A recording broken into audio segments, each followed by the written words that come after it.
E aí pessoal, tudo bem? Eu me chamo Vinícius e no vídeo de hoje a gente vai falar um pouco sobre o Prêmio Nobel de Medicina e Fisiologia do ano de 1909. Antes da gente começar, eu gostaria de falar que esse prêmio ele está um pouco isolado dos outros prêmios porque a gente vai para um campo de uma área do conhecimento médico diferente. Até então a gente estava falando muito sobre a questão da microbiologia, né? Da etiologia e tratamentos de doenças infecciosas, né? Falamos desde a soroterapia, da fototerapia, falamos das balas mágicas, falamos de descobertas no campo de doenças infecciosas e também aportações neurológicas, né? Assim, por assim dizer, tanto do Santiago Ramon Cajal, do Camilo Golgi e do Ivan Pavlov, em relação a ciências comportamentais, tá bem? Agora a gente vai falar de uma parte um pouco mais cirúrgica, né? A gente vai falar de um cara que nasceu na Suíça, em Berna, e ele fez grandes aportações para o campo cirúrgico, para a intervenção, né, que não medicamentosa, mas através do corte. E o nome do nosso vencedor de hoje é Emil Theodor Kocher. Também ele é muito conhecido, existem várias manobras, instrumentos e também técnicas atribuídas ao nome dele, né, epônimos que homenagearam esse grande investigador e médico. E antes de eu começar a falar sobre o que ele fez propriamente dito, vale a pena a gente rememorar, recordar o que aconteceu, né, com a cirurgia e qual era o contexto que o Kocher estava inserido, né? Ele nasceu em 1841, então 2 anos após o nascimento dele começavam os trabalhos dos novos anestésicos, então a anestesia estava surgindo, né, com aqueles investigadores, os dentistas Thomas Morton e o Horace Wells, foram 2 grandes contribuidores, né? Houve outras pessoas, né, como o James Simpson. Então eles introduziram primeiramente o óxido nitroso, né, o gás hilariante, o éter e depois o clorofórmio como medicamentos, como substâncias anestésicas que permitiam que o ser humano ficasse adormecido durante um determinado período e pudesse ocorrer uma intervenção sem existir a dor, né? Então aquele paciente ficava inconsciente durante aquele período. Então isso foi uma grande revolução para a cirurgia. Porém, isso permitiu, né? Isso foi um ponto positivo, permitiu que os cirurgiões pudessem abrir a caixa torácica, a cavidade abdominal, a cavidade pelviana. Eles começaram a ter cirurgias muito mais profundas por mais tempo. A cirurgia passou a ter um progresso muito maior porque já se conheciam bem as estruturas do organismo, né? A anatomia já havia crescido muito desde a Renascença, havia crescido de uma maneira exponencial.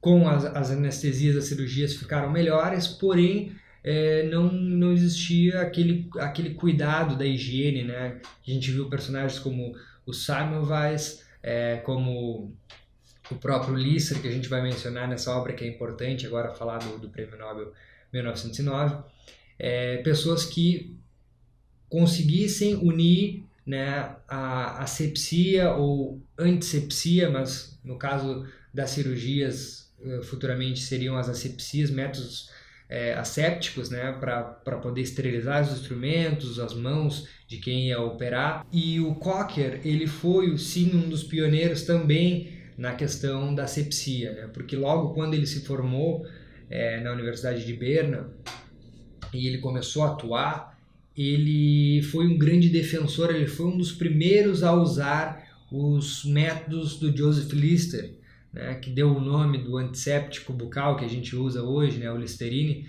O Lister foi aquele que desenvolveu o ácido carbólico, né, que é aquele ácido que o ácido fenóico, também denominado quimicamente, um ácido que consegue esterilizar os instrumentos, esterilizar as mãos, o ferimento antes, durante e depois uma incisão cirúrgica.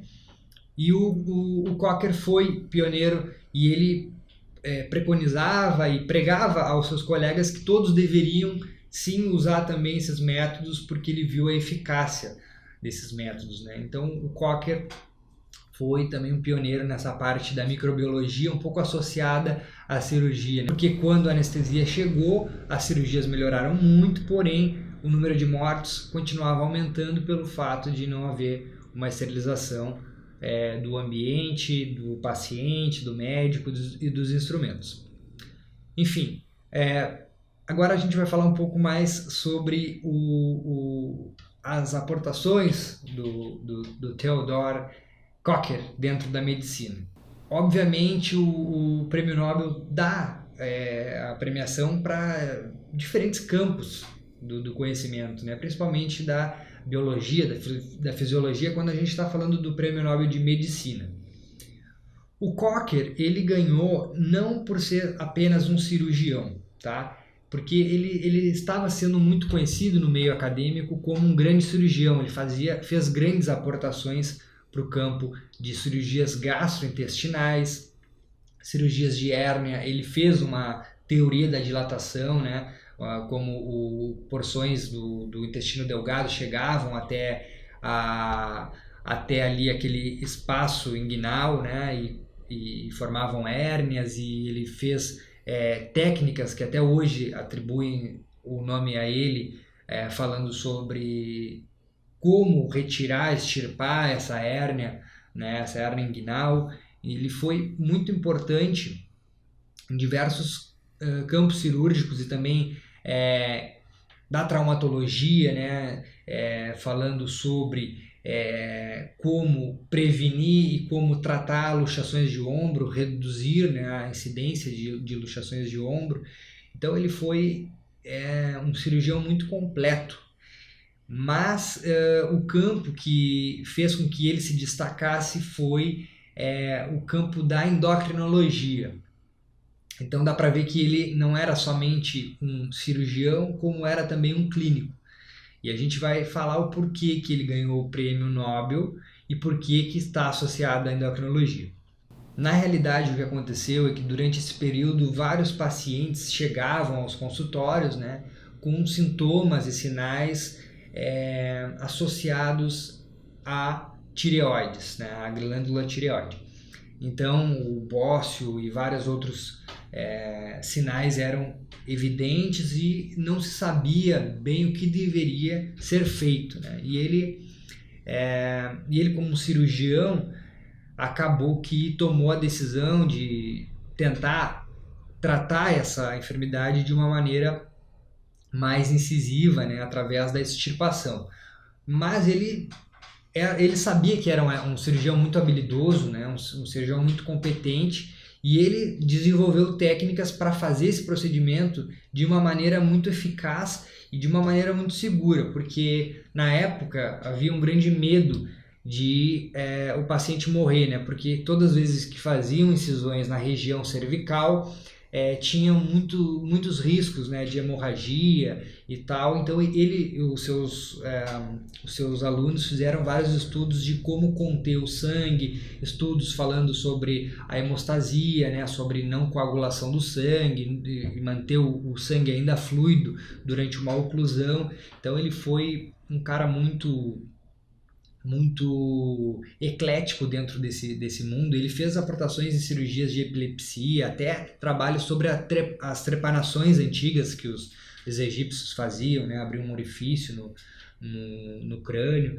Então ele foi um cara bem eclético, mas relacionado à glândula tireoides, ele desenvolveu uma técnica muito interessante. Ele desenvolveu um instrumento, né? Uma pinça, chamado fórceps de Cocker, que permitia a retirada total da glândula tireoide, e também uma espécie de uma sonda, um outro dispositivo que fazia com que pudesse também retirar toda a cápsula da tireoide. Então, só nisso a gente já mostra que que ele foi um grande médico, né, e um grande cientista também, que aportou muito para o campo da medicina. Só que aí entra a parte clínica dele, a parte que ele sabia ser um bom médico, né? Ele estava numa época onde a epidemiologia também estava crescendo, né? A gente comentou aqui em um vídeo falando sobre a história da cirurgia, sobre o Joe Snow. O Joe Snow foi um médico britânico que fez um trabalho da epidemiologia. Claro que outras pessoas já haviam feito também, né? Mas o John Snow talvez seja o mais conhecido, a figura mais representativa para a epidemiologia, né? Com um estudo estatístico mostrando onde tinham os casos de cólera na Inglaterra, qual era o bairro que estava contaminada a água e tal.